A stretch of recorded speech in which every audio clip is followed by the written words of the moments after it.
இன்னைக்கு சாட்டர்டே அம்மா வீட்டில் ஃபுல் டே ரொட்டீன் தான் பார்க்க போகிறோம். என்னடா எப்பயும் டே வந்து வெளியில் கோலம் போடுற இடத்துல ஸ்டார்ட் ஆகும், இல்லாட்டி ஜன்னலை திறக்கிறப்பல ஸ்டார்ட் ஆகும், அப்படி இல்லைன்னா கார்டனிங் பக்கம் ஸ்டார்ட் ஆகும். இன்றைக்கி என்ன கிச்சனில் ஸ்டார்ட் ஆகுதுன்னு பார்க்குறீங்களா? ஆமாங்க, ஒரு குரங்குக்கு இப்போ 2 குரங்கு வெளியில் அலையுது. அதனால் அப்பா ஸ்ட்ரிக்ட்லி சொல்லிட்டாரு, வெளியில் யாரும் போக வேணாம் குட்டீஸை வச்சுட்டு அப்படின்னு. அதனால் அம்மா அப்பா அண்ணா மட்டும்தான் ஏதாவது முக்கியமான வேலைனா வெளில போய்க்கிறது. அதனால் வீட்டுக்குள்ளேயே தான் என்னைய தம்பியை பாப்பாவை 3 பேரையும் வீட்டுக்குள்ளேயே அடைச்சிட்டாங்கன்னு இங்கே இன்னைக்கு. அம்மா இன்றைக்கி சப்பாத்தி தான் செஞ்சாங்க.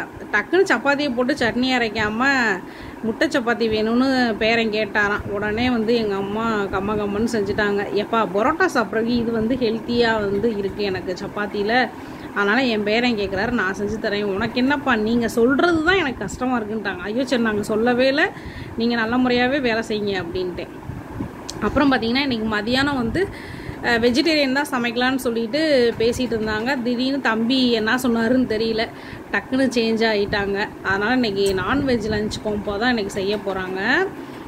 அதுக்குள்ளே நானும் குளிச்சுட்டு வந்துட்டேன். இன்றைக்கி அப்பாவே வந்து அண்ணனை கூட்டிகிட்டு ஒரு இடத்துக்கு போனார்.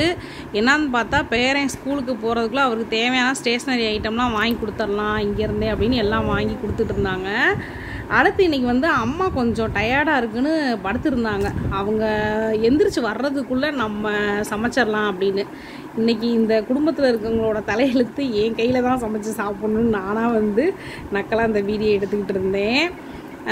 அதாவது வந்து நான் சமைப்பேன், ஆனால் எங்கள் அம்மா ஈக்குவலாக நான் சமைக்க முடியாது.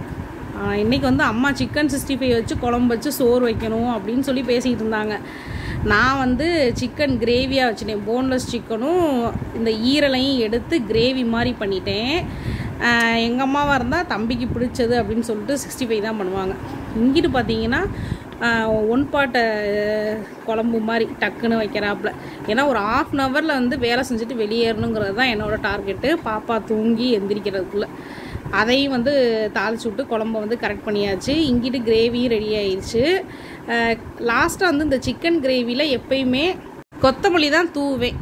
எங்கள் ஊர் சோழந்தானில் எங்கள் பின்னாடி வீட்டு அக்கா சொன்னாங்க, நீங்கள் கருவேப்பிலை தூவி பாருப்பா, வாசமாக இருக்கணும். அதை தான் இன்றைக்கி ட்ரை பண்ணேன். அடுத்து பார்த்திங்கன்னா இங்கிட்ட குழம்பும் வந்து கொதி வரவும் டக்குன்னு வந்து மூடியை போட்டு க்ளோஸ் பண்ணியாச்சு. கிரேவி ரெடியாகி கொண்டு போய் வந்து டேபிளில் வச்சிட்டேன். இங்கிட்டு ரசத்துக்கு ரெடி பண்ணுறதுக்குள்ளே இங்கிட்டு ஒரு பக்கம் சாப்பாடு, ஒரு பக்கம் குழம்பு ரெடி ஆகிடுச்சு. கொஞ்சமாக வந்து தேங்காய், சீரகம், சோம்பு, மிளகு வந்து அரைச்சி ஊற்றி 2 கொதி வந்ததுக்கப்புறம் இறக்கிக்கலாம் அப்படின்னு சொல்லிட்டு. தேங்காய் அரைச்சி ஊற்றுற பிளான் இல்லை, இருந்தாலும் வந்து திடீர்னு வந்து அரைச்சி ஊற்றினேன்.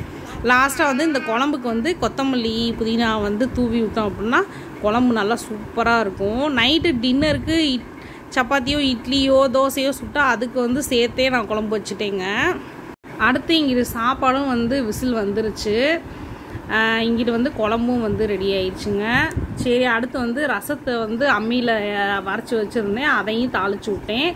இங்கிட்டு தாளித்து விட்டோன்னே இங்கிட்டு கிச்சனையும் க்ளீன் பண்ணிட்டேன். குக்கர் மூடி மட்டும் தண்ணியில் ஊறிட்டுருக்கு.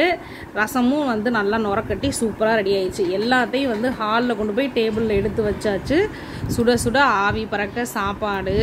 கரெக்டாக எங்கள் அண்ணன் வந்து லஞ்சுக்கு வரும்போது சமைச்சு கொண்டு வந்துட்டேன். அப்பாடா அப்படின்னு இருந்துச்சு. அடுத்து இங்கிட்டு பார்த்தீங்கன்னா சிக்கன் குழம்பு சூப்பராக இருக்குது. நான் போன்லெஸ் சிக்கன்லாம் எடுத்து கிரேவி பண்ணனால இதில் எலும்போட சிக்கனும் ஈரலும் இருக்கும். அடுத்து பார்த்தீங்கன்னா இங்கிட்டு சிக்கன் கிரேவி.